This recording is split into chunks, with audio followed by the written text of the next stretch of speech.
Madam स्मृति जी। महोदय, सर्वप्रथम मैं आपके प्रति आभार व्यक्त करती हूं कि आज आपने मुझे बजट की इस चर्चा में अपनी ओर से वक्तव्य प्रस्तुत करने का मौका दिया।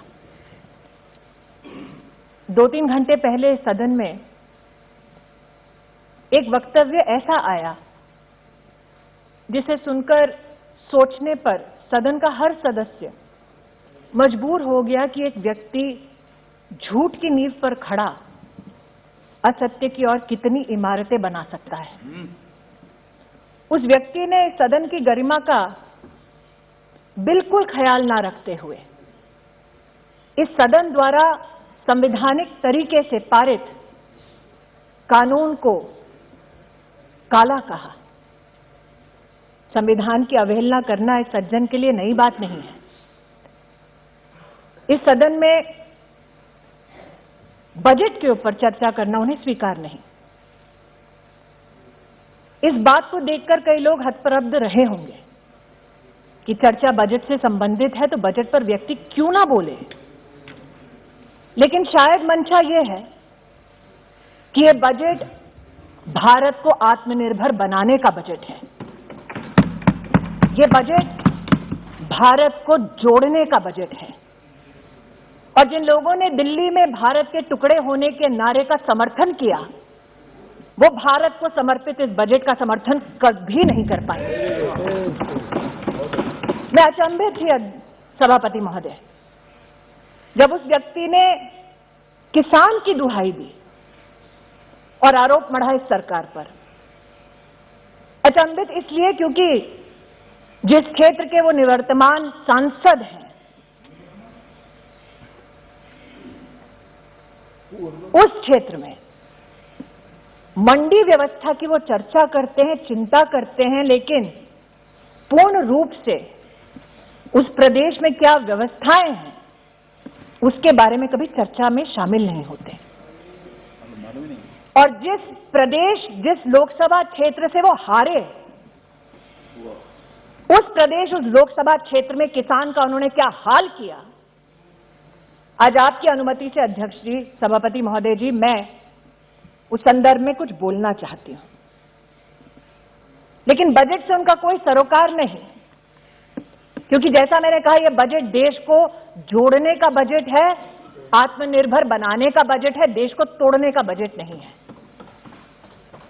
देश जुड़ता है तब जब महामारी दस्तक दे देश पर और देश का प्रधानमंत्री ये चिंता करे कि देश का एक भी गरीब रात को भूखे पेट ना सोए।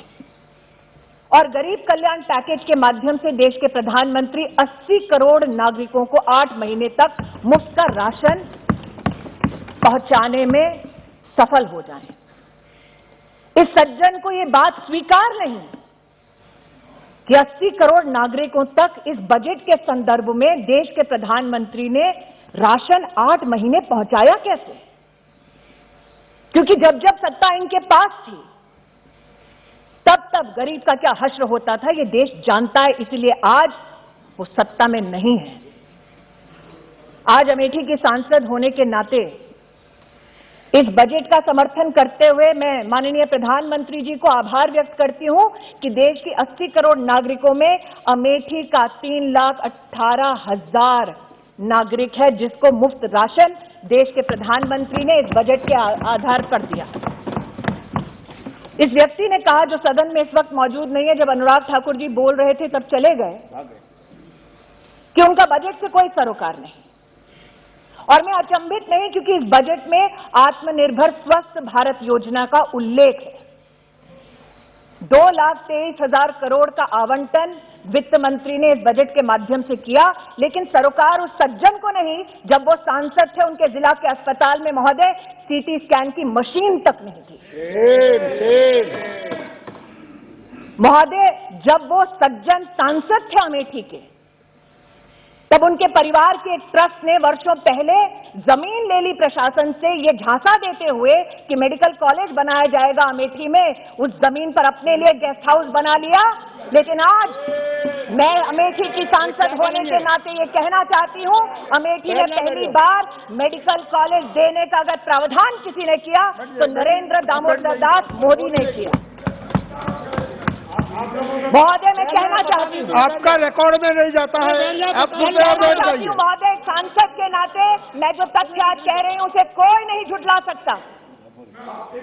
जिस सांसद के रहते अमेठी में सीटी स्कैन की जिला अस्पताल में मशीन तक नहीं लगी, शक्ति रखो, उस सांसद ने कभी भी इस बात पर चिंतन नहीं किया कि 2010 में अमेठी जिला के सृजन के बाद कलेक्टर का एक ऑफिस तक नहीं बना। महोदय शिलान्यास अगर कलेक्टर ऑफिस के लिए, अगर आरटीओ ऑफिस के लिए, जिला के अगर फायर स्टेशन के लिए, पुलिस लाइन के लिए, जिला विद्यालय निरीक्षक का कार्यालय उसके लिए, अगर ये सारे शिलान्यास, ये सारे कार्य हुए महोदय, तो उस आवंटन की वजह से हुए जिस बजट को आज पीठ दिखाकर वो व्यक्ति यहां से चले गए। और जो व्यक्ति अपने जिले में, अपने लोकसभा क्षेत्र में कलेक्टर का एक ऑफिस नहीं बना पाया, वो देश को बनाने के बजट का समर्थन का खाक करेगा। महोदय ये कहना उचित होगा महोदय कि इस बजट में जब स्वास्थ्य के आवंटन की मैंने चर्चा की तो मात्र मेडिकल कॉलेज की चर्चा नहीं की। सांसद के नाते मैं ये भी आभार व्यक्त करना चाहती हूं देश की, प्रदेश की सरकार को कि 200 बेड का ट्रॉमा सेंटर अगर बना तो भारतीय जनता पार्टी की सरकार द्वारा मेरे गृह क्षेत्र में, मेरी लोकसभा क्षेत्र में बना। महोदय जिस सज्जन ने आज बजट से चर्चा करने से इनकार कर दिया, उस सज्जन को कभी ना कभी अमेठी में जाकर इस बात का जवाब देना पड़ेगा कि अमेठी में 3 लाख गरीब परिवारों की बहू, बेटियां, माताएं खुले में शौच में जाती थी। उन परिवारों के लिए कभी भी इस सज्जन ने एक शौचालय तक नहीं बनवा कर दिया। इसलिए आज इस बजट के प्रावधान में स्वच्छ भारत अभियान की सफलता हेतु 10 करोड़ गरीब परिवारों को जो देश में पहली बार एक शौचालय मिला, उसमें योगदान अमेठी के 3 लाख परिवारों को जीवन में पहली बार शौचालय बनाने वाले नरेंद्र मोदी जी की सरकार को मैं आभार और अभिनंदन व्यक्त करना चाहती हूं। वित्त मंत्री जी सभागार में उपस्थित हैं। वित्त मंत्री जी पर कितने कटाक्ष किए उस सज्जन ने, ये ना अनदेखा है ना अनसुना है। और आज जब बजट पर उन्होंने चर्चा करने से उस सज्जन ने इनकार कर दिया, तो इस बजट में वो क्या क्या प्रावधान है जिनसे चर्चा करने से वो पीठ दिखाकर गए।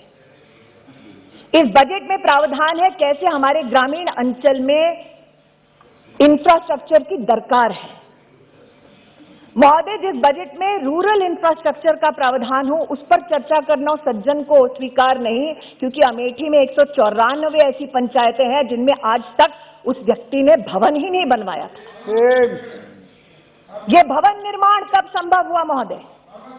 जब देश के प्रधानमंत्री नरेंद्र मोदी बने। आज जब शौचालय की बात करती हूं, 3 लाख परिवारों की बात करती हूं, महोदय सोचिए जिस लोकसभा क्षेत्र से देश के प्रधानमंत्री आए,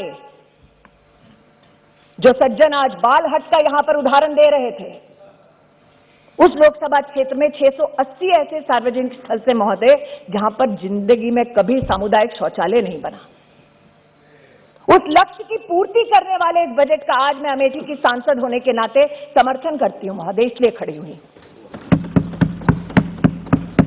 किसान का बार बार उल्लेख करने वाले ये सज्जन, इन्होंने सदन के बाहर जब प्रेस को संबोधित किया था, एक प्रेस कॉन्फ्रेंस में, तो कहा था प्रधानमंत्री को चेतावनी देता हूं कि शहरों में आग लग जाएगी। बार बार देश की कृषि मंत्री ने कहा, साहब बताइए तो वो कौन सा क्लॉज है जिस पर चर्चा करनी है। वो क्लॉज कभी नहीं बताया गया।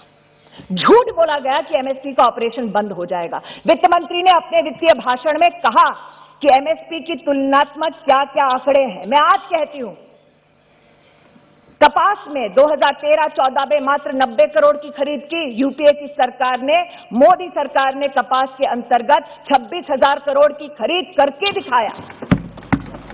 और जो सज्जन इस सदन में किसानों की दुहाई देते हैं महोदय, 2013-14 में जब उनकी सरकार थी, इधर भी उधर भी, कम एमएसपी का लाभ मात्र 500 किसानों को मिला एक पूरे गृह क्षेत्र में।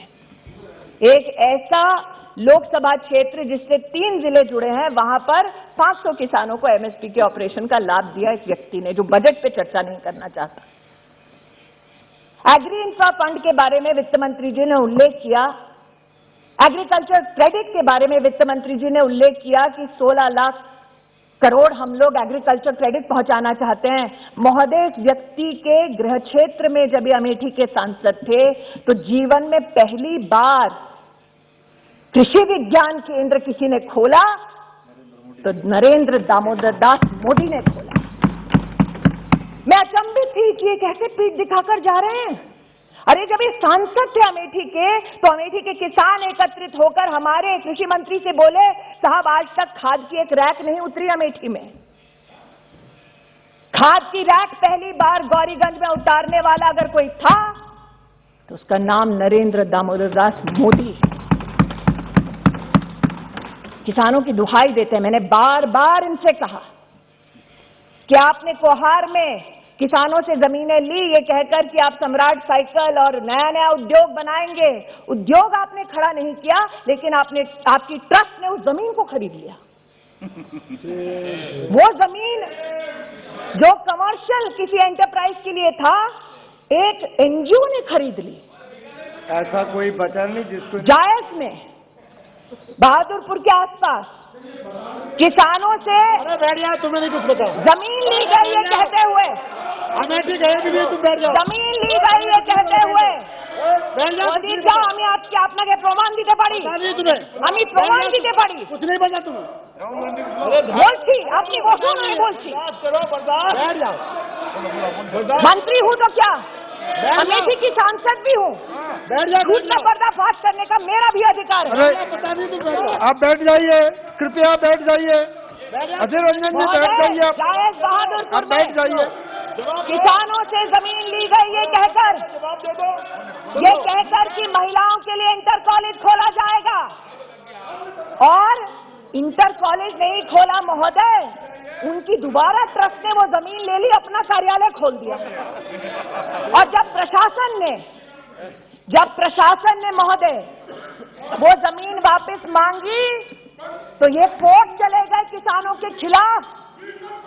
आज महोदय पार्लियामेंट्री मंत्री, संसदीय कार्य मंत्री राहुल गांधी जी कह के गए कि मोदी जी के लोग किसानों की जमीन ले लेंगे, उसी की रिप्लाई दे रहे हैं कि मोदी जी जमीन देते हैं, लेते नहीं है। यही तो मंत्री जी कह रहे हैं। मंत्री को राइट है इंटरवीन करने का, मंत्री को राइट है इंटरवीन करने का, भाई इसलिए इंटरवीन करने हैं। वो कह रहे थे ना किसानों की वो जमीन ले लेंगे, तो जमीन किसने ली वो बता रहे हैं। धन्यवाद। Whatever I'm stating is a fact. तब आप बैठ जाइए। And since the gentleman concerned refused to speak on the budget, I am extremely grateful that you allowed me to speak on the budget. And it is that budgetary comparison, sir, that I am laying on the floor of this house through my speech. I would like to hear add, sir. इस budget के जो पीठ दिखाकर गए हैं वो सज्जन, आपको पता है ना, छोटा सा इसमें प्रावधान है महोदय। वित्त मंत्री जी ने बात की एविएशन सेक्टर में, उड़ान में, मेट्रो में किस प्रकार से राष्ट्र को सशक्त किया जाएगा। चर्चा ये की गई साथ में वित्त मंत्री द्वारा कि 18,000 करोड़ रुपया बस की सेवा को भी सुदृढ़ करने के लिए दिया जाएगा। पीठ दिखाकर चले गए, बस की सुविधा के ऊपर चर्चा नहीं की, बड़े लोग हैं। लेकिन एक सत्य ये भी है महोदय कि अमेठी में 30 साल से चिलोई का बस अड्डा बना नहीं पाए। जनता मांगती रही, लेकिन नहीं हो पाया। अरे यार, टेक्सटाइल की भी बात करूंगी सर। आपकी सरकार ने 50% पूरा बजट कैसे सरेंडर किया यूपीए में, वो भी बताऊंगी। चुनौती देती हूँ, डिस्कस कर लीजिए। दूध का दूध, पानी का पानी हो जाएगा उसमें भी। मैं आज महोदय मैडम एड्रेस टू ये कहना चाहती हूँ। अरे भाई, आपका बोलना चाहती हूँ महोदय, रंजन जी कृपया बैठ जाइए, आप बैठ जाइए। वित्त मंत्री जी विराजमान हैं। जब वो रक्षा मंत्री थी, तब उन्होंने प्रधानमंत्री जी के आशीर्वाद से AK-203 की पूरे कायाकल्प हो जाए अमेठी में, उसको तब दिया AK-203 का प्रोजेक्ट, जब उसकी सांसद मैं नहीं थी महोदय, वो सज्जन थे। बार बार ये कहना कि द्वेष की भावना से प्रधानमंत्री जी और उनकी सरकार काम करती है। अगर सबसे बड़ा प्रमाण चाहिए कि प्रधानमंत्री जी, उनकी सरकार बिना द्वेष के राष्ट्र निर्माण की दृष्टि से, गरीब कल्याण की दृष्टि से काम करती है महोदय, तो अमेठी से बड़ा उदाहरण उसका कोई नहीं होगा। मैं आभार व्यक्त करती हूं वित्त मंत्री का। उन्होंने रेल के कैपिटल एक्सपेंडिचर के लिए 1 लाख करोड़ रुपए का आवंटन किया। महोदय, जो सज्जन पीठ दिखाकर गए इस बजट की चर्चा को, उस सज्जन ने अमेठी में नेहरू जी के समय से चलता आया महोदय, नेहरू जी से जितने उनकी पीढ़ी दर पीढ़ी नेताओं ने वहां से चुनाव लड़ा, ऊंचाहार से अमेठी रेल लाइन जाएगी, 66 किलोमीटर की रेल लाइन का जनता को सपना दिखाया। सोचिए महोदय, 4 पीढ़ी एक रेल लाइन का सपना दिखाती रही। DPR तब बना जब देश का प्रधानमंत्री नरेंद्र दामोदर दास मोदी बना। जिस बजट को आज पीठ दिखाकर गए हैं, उस बजट के संदर्भ में कहना चाहती हूं महोदय, वित्त मंत्री जी ने सड़क निर्माण के लिए 1 लाख करोड़ रुपया का आवंटन किया है। उसमें अमेठी में मात्र 5 अरब रुपए की सड़कों का निर्माण हुआ जब देश में मोदी, प्रदेश में योगी की सरकार आई। अमेठी बाईपास का सपना 30 साल से लोग लेकर बैठे थे, बार बार मांगते इस सज्जन और उसके परिवार से, लेकिन बाईपास उन्होंने कभी नहीं बनाया। बना जब ऐसे ही बजट में नरेंद्र मोदी जी की सरकार ने आवंटन किया। महोदय, पूर्वांचल एक्सप्रेस अब अमेठी को छूती हुई जाती है। महोदय, आज न सिर्फ बस अड्डे की बात होती है, अमेठी में 680 सार्वजनिक शौचालय बनते हैं।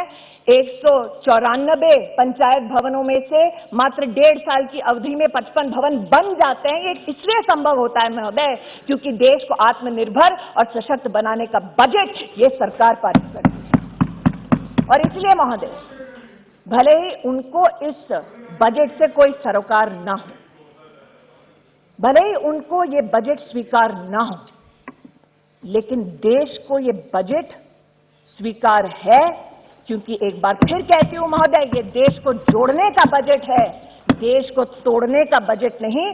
देश को आत्मनिर्भर बनाने के बजट का मैं समर्थन करती हूं। प्रधानमंत्री जी का अमेठी के नागरिकों की ओर से आभार व्यक्त करती हूं और वित्त मंत्री जी को और राज्य मंत्री जी को अभिनंदन देती हूं। धन्यवाद।